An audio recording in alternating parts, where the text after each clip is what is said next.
I love to share this prayer from an elder of the Dagara people of Burkina Faso in West Africa.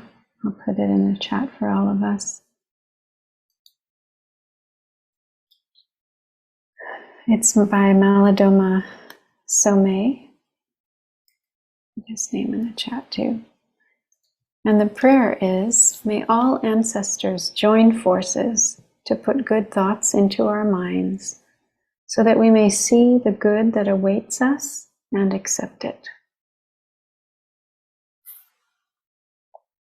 Not something we would think of much in these times, right? What good thoughts? What good that awaits us, right? We're getting all indications that it's otherwise.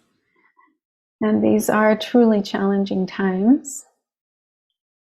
And part of what can be so stressful in these moments of change or challenge is this feeling unprepared, caught off guard, somehow out of control. I think we are rarely expecting war to break out, right? Or for, terrible things to happen just right in one day to a whole lot of people.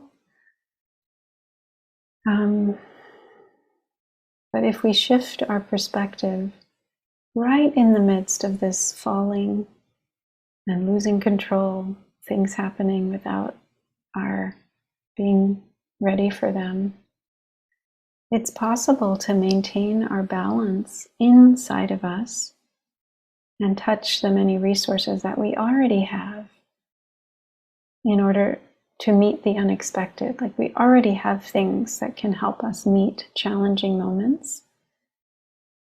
And we can train ourselves to go there. Like this meditation we just did was a resourcing meditation to remind ourselves we know what it's like to feel deeply loved or to give love.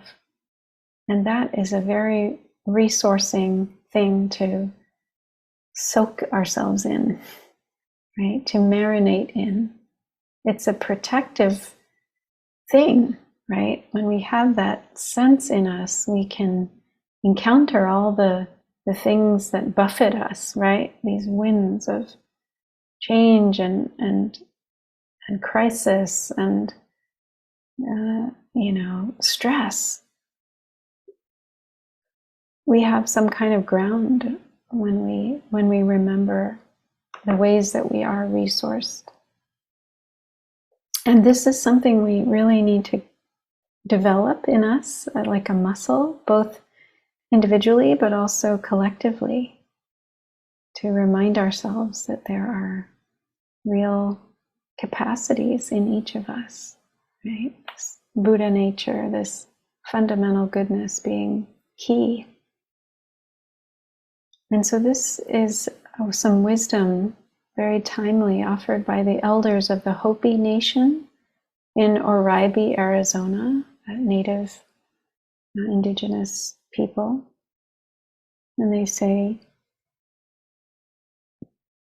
this is a quote, "There is a river flowing now very fast. It is so great and swift that there are those who will be afraid. They will try to hold on to the shore. They will feel they are torn apart and will suffer greatly. Know that the river has its destination. The elders say we must let go of the shore, push off into the middle of the river, keep our eyes open and our heads above water. And I say, see who is in there with you and celebrate.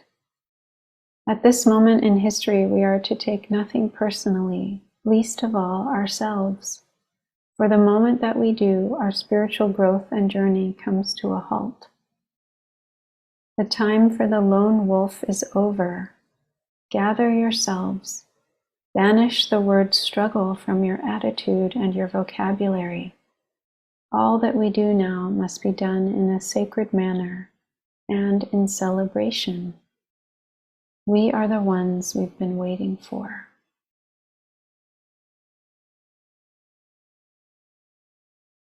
So this teaching that there is a river flowing now very fast, that is upending our lives, right? That's happening to some extent to all of us, a little bit everywhere.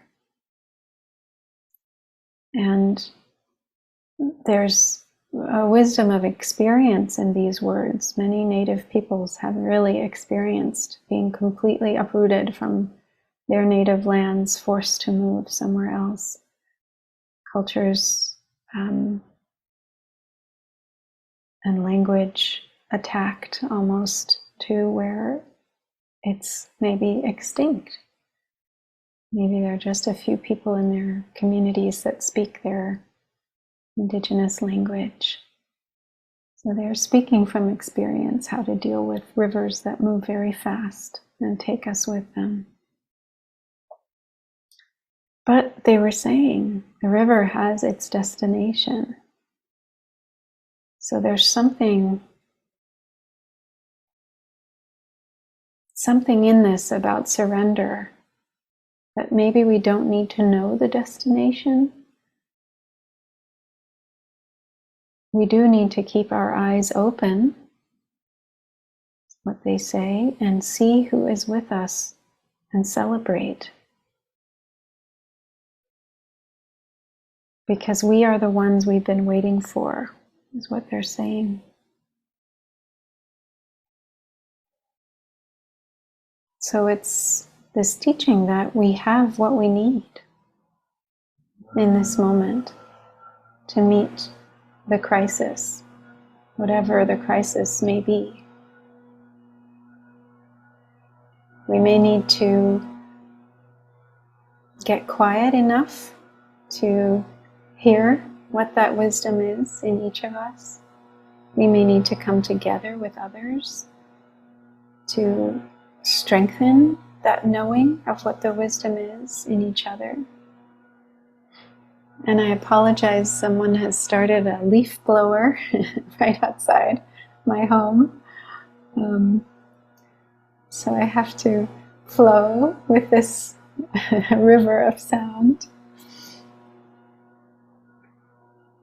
But I love this teaching that, we can move with what's happening here. We can, if we hold on to the shore, we will surely not make it. We'll be drowned if we resist the force of this. But if we learn how to flow with it, we can actually perhaps do something more helpful, more where there's some kind of way to not only survive, but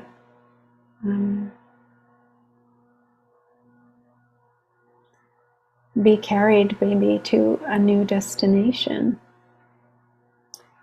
And another image that comes to mind of this trusting that we have what we need is that of the caterpillar that finds itself, creating this cocoon and dissolving into this soup where it doesn't know what's going to happen, and it must be pretty weird to be pulled into the middle of this river, just this dissolving into a kind of goop. But the thing that they say is that every caterpillar has within it imaginal cells that know exactly what it's supposed to do. Even though it doesn't know what it's supposed to do, it doesn't know what's happening, maybe why it's dissolving suddenly. But it has cells in it that know exactly. They have the blueprint for what's to come. This butterfly that emerges quite naturally. And so maybe we also have imaginal cells in our collective being that have the blueprint for what needs to come. as we get pulled into this very fast-moving river, as we begin to dissolve some of the structures and frameworks that have kept our culture, society together for many, many millennia. So there's a Austrian teacher, Thomas Hübl, who also shares that we have in us now all that we need already to solve this crisis. And he talks about the need to heal our collective trauma, because underneath this collective trauma is everything we need. And he describes it as like layers of ice. So one generation has trauma that they don't resolve, and it's like a frozen layer of ice. And then the next generation goes through their trauma that doesn't get resolved, and it's another layer of ice, and on and on and on. And he says if we can melt that ice, this is I don't like to use this metaphor because there's so much ice already melting that shouldn't be melting. But his analogy is that underneath all of this ice is all the tools, all that we need in order to solve the climate crisis, the economic crisis, the racial crisis, the immigrant crisis, the crisis of, species extinction. So being able to be with our own grief, to work through the ways our societies, built on trauma, create more trauma,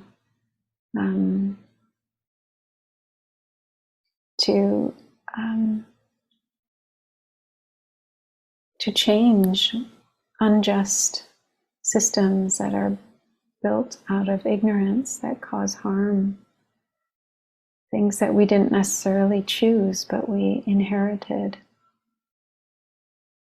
and that we can change them if we can heal the woundedness, the trauma in ourselves and in our collective hearts and minds. And so mindfulness is really key to this, learning to regulate our own nervous systems, being able to breathe mindfully, being aware of our body, coming back to make peace with our body. That's actually an ecological practice,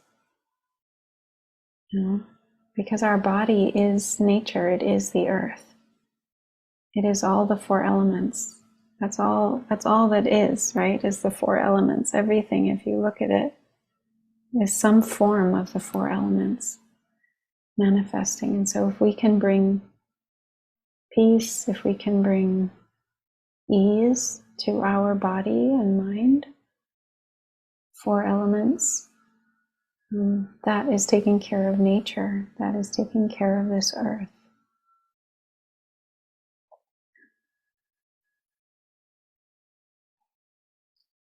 So a fossil fuel-based lifestyle is also part of this trauma that we have inherited, that we perpetuate.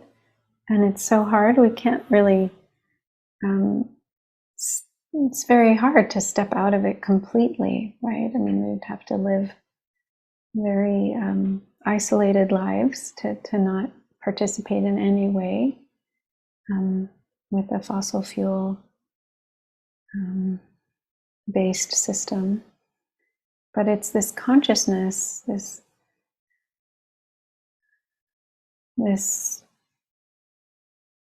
separation of self and other, this hierarchizing of people over nature, of certain people over everyone else, that leads us to gut the earth, this extracting consciousness, this what one native elder called an earth distancing mindset, a mindset that puts the earth far away from us. We think we are separate and above and somehow special. That mindset, the earth distancing mindset, is one that has been traumatized because we don't feel or understand our belonging. We don't know our fundamental goodness. We are out of touch with our Buddha nature.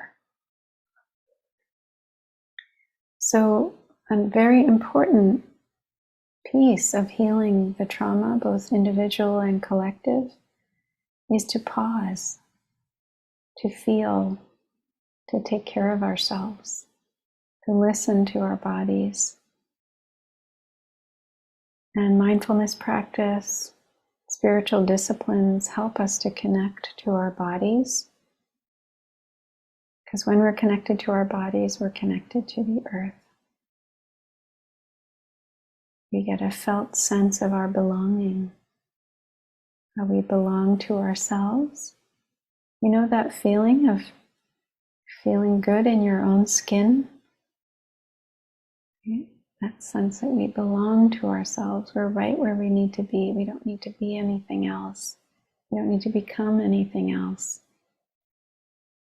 That whenever we practice to really bring our mind and body together, we can get a better sense of how we can be okay right here, right now. Someone wrote that in the chat after the meditation, a sense of their own okayness, that sense of being happy in our own skin, being well. So when we are with our bodies, when we come back to this moment, we get a sense of our own belonging to ourselves. We get a sense of our belonging to each other, to the larger whole, the earth, to all beings. And when we experience that sense of connection with all of life, then we do whatever we can to protect life, to live in service to others, to live on behalf of life, because we know we're not separate from it. And that's really the only thing that creates true meaning, that's real success, right? Success is not what's in your bank account or what your reputation is in society. Real success is living life on behalf of the well-being of all. So that's why Thich Nhat Hanh, my teacher, would say compassion is our best protection. We want to be safe, we just need to have compassion.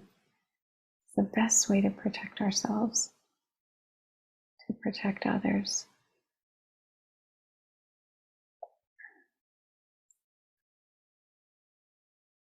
So, protecting myself means I must protect what is outside of me. Protecting what's outside of me is how I protect myself. The two are one. That's why Bishop Tutu speaks of Ubuntu, the South African practice of interbeing, where I cannot be me if you are not you. We can only co-arise together, cannot exist outside of each other.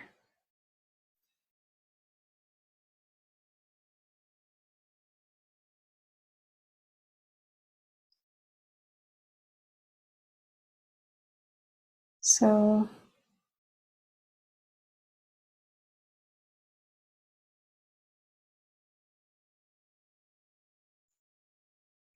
this way of living in which we acknowledge the truth of our interconnectedness.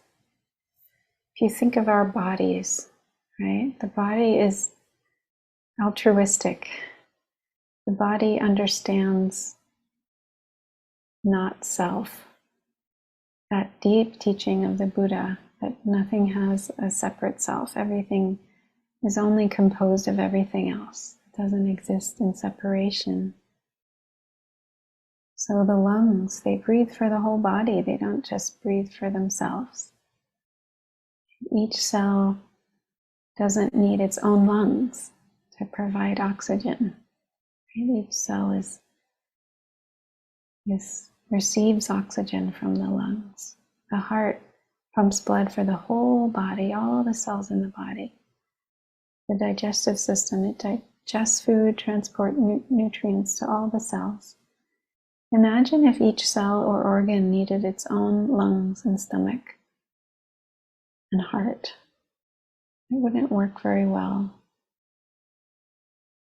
Very expensive, very wasteful. But how can we apply this to our lives? Do we really need so much stuff? Each of us. And because of all of our stuff, especially in the West, we are cut off from each other. We don't need each other. We can just get everything off of our phones delivered to our door. We don't have to have any human contact for so many of the basic things.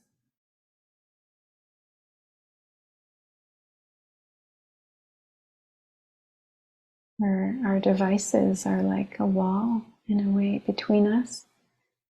And there's a pandemic of loneliness that causes more deaths than heart attacks. At least in the US, that's the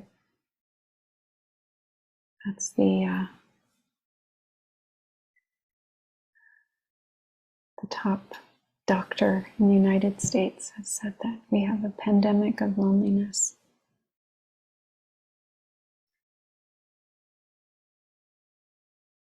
So feeling connected to others, having loving relationships, it's a key protector of health, both physical and mental. We're meant to be in community. We're meant to be able to rely on each other. And if we look at the wars happening in our world right now, they come from this basic ignorance that I can just take care of me at your expense, and that's going to solve my problems. But it never solves the problems, ultimately. So how do we awaken this insight of interbeing, this understanding of Ubuntu at the level of our governments, at our national and international levels? We have tried, right? Like we have international law that says what you can and can't do in a war, but it's still weak. It's not enough of a collective sense. The sense of, if I harm the humanity, any form of humanity, I'm harming myself. That's not an understanding that has ripened yet in many of our countries and many of our societies. We cling to the notion of a self, the nation as a self, or our group of people as a self. I just need to take care of me, protect me, defend me. And so we're motivated by fear, manipulating and taking from others out of fear. I need to have what I need, even if it means I put others at risk, if I damage others, if I deprive others of their own right to live. That's what a cancer cell does. It cares about its own growth rather than the body that is sustaining it. And so we're acting like that when we forget our interbeing. We take and we take and we take, not realizing that we are making sick the very thing that supports us, that we're harming the very thing that we need to survive. We are like an invasive species, But we have everything we need to heal, to do differently, to be a healing species, to be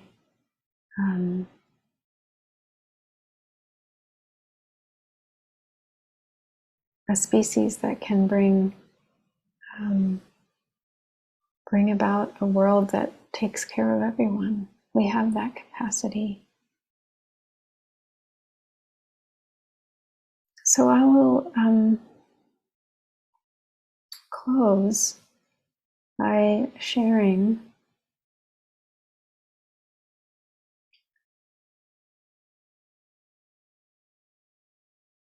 this last teaching from the Arrivi Mountain Elder. All that we do now must be done in a sacred manner and in celebration. So this for me means, how can we do things beautifully in a way that expresses our love and our understanding of interbeing? Taking joy in the lives that we have, in the beauty around us, in the people around us, where we, again, slow down enough to really walk and just walk. Just really enjoy walking, living deeply while we walk. Had a lovely opportunity to offer a walking meditation through Prospect Park in Brooklyn. We took our time through the park as a group, flowing like a river, not a very fast-moving river this time, but really savoring each step, feeling the breath, letting the body rest, not pressured, not hurried, not stressed. What would it mean to eat and just eat? To work and let ourselves feel joy as we work, not with our mind rushing into the future, what has to be done next. Being in the flow of this moment versus running into the future, worrying about the past. So we can work on behalf of the future only by being very much in the present. We think about how worried we might be about what's coming. The future is made of the present moment, right? So if we can find ways to deeply live in this moment, to slow down, to savor, to live deeply, and that is what will become our future. Right? So the last thing I'll offer is this beautiful teaching from Clarissa Pinkola Estes, that we were made for these times. That when we come home to this moment, when we engage in mindfulness practice, in whatever practice helps us come home to what's right here and now, that this is preparing us in every breath and every step to meet the suffering and challenges of this moment, to access the imaginal selves that are already here in our individual and collective consciousness. So this is what Clarissa Pinkola Estes wrote in a letter, I think in 2016. My friends, do not lose heart. We were made for these times. I have heard from so many recently who are deeply and properly bewildered. They are concerned about the state of affairs in our world now. Ours is a time of almost daily astonishment and often righteous rage over the latest degradations of what matters most to civilized, visionary people. You are right in your assessments. Yet I urge you, ask you, gentle you, to please not spend your spirit dry by bewailing these difficult times. Especially do not lose hope, most particularly because the fact is that we were made for these times. Yes, for years we have been learning, practicing, been in training for, and just waiting to meet on this exact plane of engagement.